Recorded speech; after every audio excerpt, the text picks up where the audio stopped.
Good morning, everybody. I welcome all of you to this very important hearing to consider the nomination of former Florida Attorney General Pam Bondi. She's serving as the 87th Attorney General of the United States after her approval. Congratulations to your nomination, Ms. Bondi, and thank you for your willingness to serve. I thank Senator Durbin for his leadership as chairman of the committee over the last 4 years. Although he and I have differences of policies, I think the public could say we worked well together on many issues over the years. As he steps into his role as ranking member, I will work closely with Senator Durbin to serve the American people. I also would like to welcome three brand new members of the committee and a person that's repeating his service here after a stint off. I welcome to the committee Senator Britt, Senator Schmidt, Senator Crapel, and Senator Schiff. Welcome. Before we get started, I'd like to set out a couple ground rules. I want to handle this hearing using a similar structure to how Senator Durbin handled the nomination hearing of Attorney General Garland. I want everyone here to be able to watch the hearing without obstruction. If people stand up and block the view of those behind them or speak out of turn, it's not fair or considerate to others, so officers will immediately remove those individuals. Now, before I turn to my opening statement, let me explain how we're going to proceed today. I'll give my opening remarks, and then I'll invite Ranking Member Durbin to give his opening remarks. Then I'll call on Senator Scott and Schmidt to introduce this nominee. And following those introductions and Ms. Bondi's statement, we'll begin the first round of questioning. Each senator will have an initial 7-minute round for question. After the first round, we'll do a second 4-minute round of questioning. Members should do their very best to adhere to these time limits so that we can proceed efficiently with the hearing. We're here today to considering Pam Bondi's nomination to serve as Attorney General of the United States. Ms. Bondi, for a second time, I thank you for your nomination, willingness to serve, but more importantly, serve the important role of Senate's advise and consent process. You're nominated to one of the most important offices in our country. It took let's see, a lot of work on your part just to get here today. The more than 14,000 pages of records, hundreds of hours of media files, and more than 3,400 responsive entries you disclosed to this committee are a testament to your long career in public eye and your cooperation with this committee. I'd like to also thank your family for being here today. I know that many of them have traveled some distance to celebrate with you. I'd like to explain and expect that Ms. Bondi be treated fairly. During Attorney General Garland's confirmation hearing, Republicans treated him with respect. We asked tough but fair questions, and we ultimately voted him out of committee on a bipartisan basis. Although Attorney General Garland wasn't who we on this side of the aisle would have chosen to lead the Department of Justice, We recognize that President Biden won that election and that he was entitled to choose his Attorney General. We were ultimately disappointed with some of the things that General Garland and his department did, but at the time of his nomination, we gave him the benefit of the doubt. As the recent terrorist attacks in New Orleans and around the world have shown, our national security must be a high priority. The American people deserve a secure homeland and borders, safe streets, orderly markets, civil rights, and a protected environment. So, delivering on these promises required the swift confirmation of an Attorney General. This committee should give Ms. Bondi the same benefit of the doubt that this committee gave to Attorney General Garland. President Trump has selected a nominee whose qualifications speak for themselves. Ms. Bondi made history in 2010 as the first woman to be elected Florida Attorney General.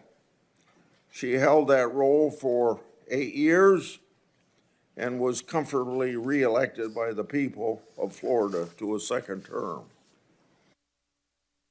8 years of service as Attorney General of the third largest state in the nation is excellent preparation for the role of U.S. Attorney General.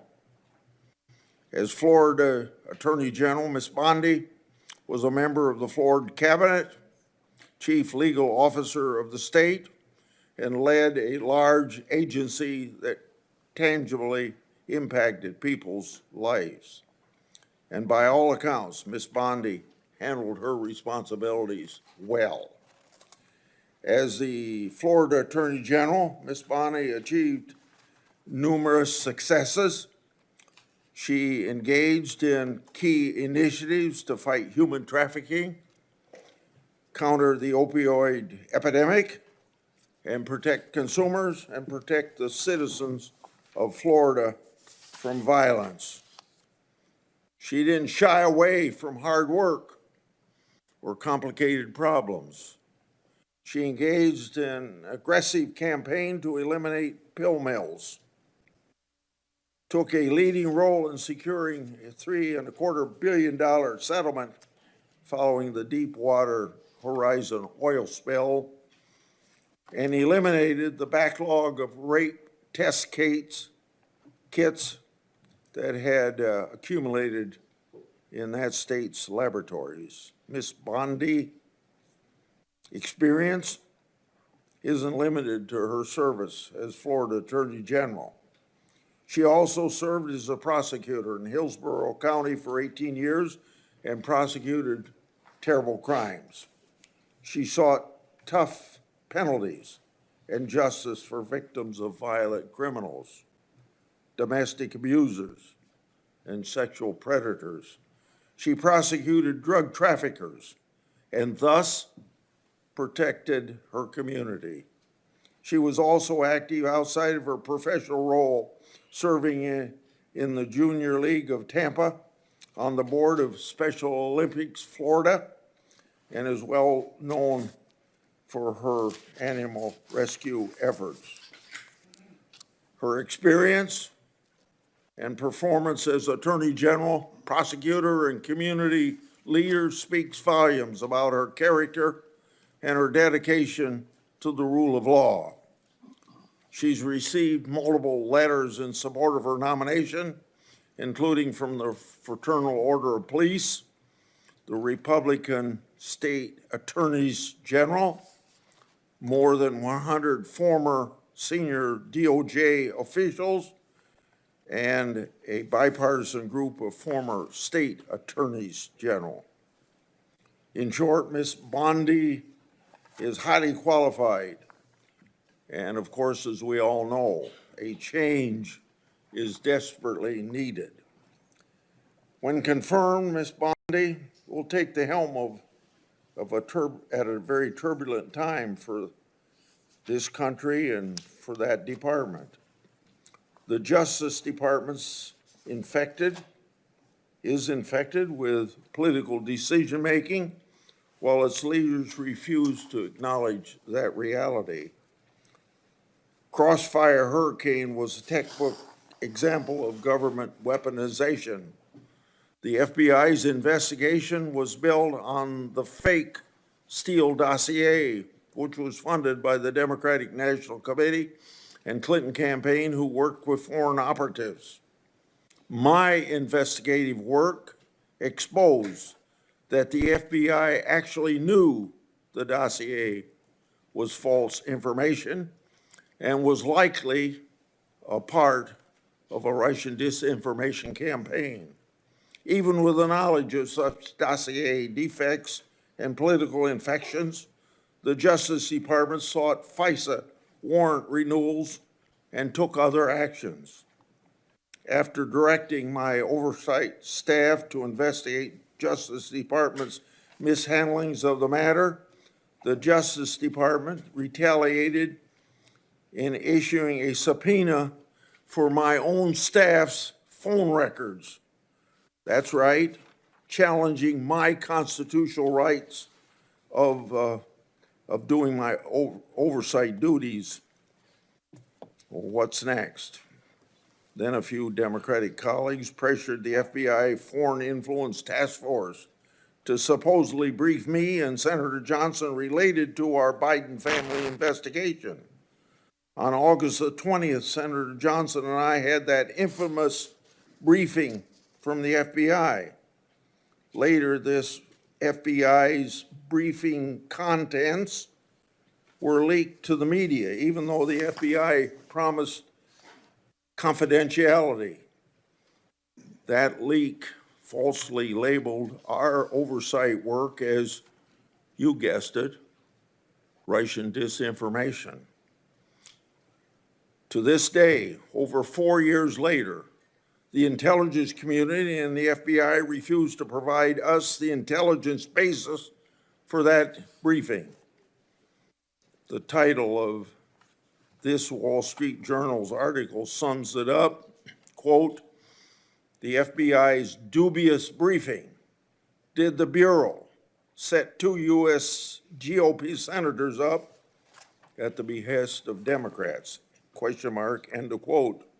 So, I know, as other people on this committee and in and out of Congress know, what government weaponization is. And then we get to Special Counsel Jack Smith and his lawfare operation. It involved an unprecedented FBI raid on Trump's house, including agents that even searched the former First Lady's clothing drawers. Hillary Clinton and Joe Biden certainly did not receive the same treatment by government regarding their records. Indeed, as my oversight exposed, the FBI amazingly agreed to destroy laptop records and records associated with Clinton staff. This Orwellian conduct should have no quarter. On top of it all, the FBI Special Agent Thibault, the anti-Trump agent that violated the Hatch Act for political activities on the job, started one of Jack Smith's cases. But Jack Smith wasn't the only department official who tried to influence this past election. The Washington Post reported just last August about a previously undisclosed Mueller investigation into Trump that was closed for lack of evidence, and it being, quote unquote, fishing expedition. That news reporting was based on sealed court records, government records, and potentially classified information roughly 90 days before the last presidential election. The Justice Department leaked that information to the press to impact the election against President Trump. And they did it while stiff-arming congressional requests for information that would prove embarrassing to the Biden-Harris administration. So let us not forget some of the more and other flagrant abuses of power that we've seen from the DOJ and the FBI over the last 4 years. And I don't have the time to spend on these that I spent on 2 or 3 others, but just to list them. The Department of Justice used the might of the federal government to prosecute individuals peacefully praying outside of an abortion clinic. The FBI suggested that traditional Catholics could be domestic terrorism threats, claiming that these individuals adhere to, quote, anti-Semitic, anti-immigration, anti-LGBT, and white supremacy ideology, end of quote. The FBI opened dozens of investigations into parents who voiced their concerns at school board meetings regarding curriculum choices and COVID-19 mandates.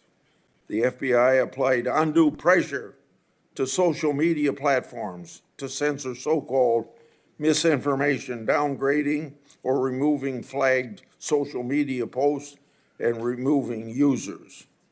These are only a few particularly egregious examples of rot infesting the Department of Justice. The impact of this political infection in our once storied law enforcement institutions is catastrophic. By every metric, the Biden-Harris Justice Department conduct has failed to live up to our country's ideals. So, Ms. Bondi, should you be confirmed, the actions you take to change the department's course must be for accountability so that the conduct I just described never happens again. The only way to accomplish this is through transparency for the Congress and the American people.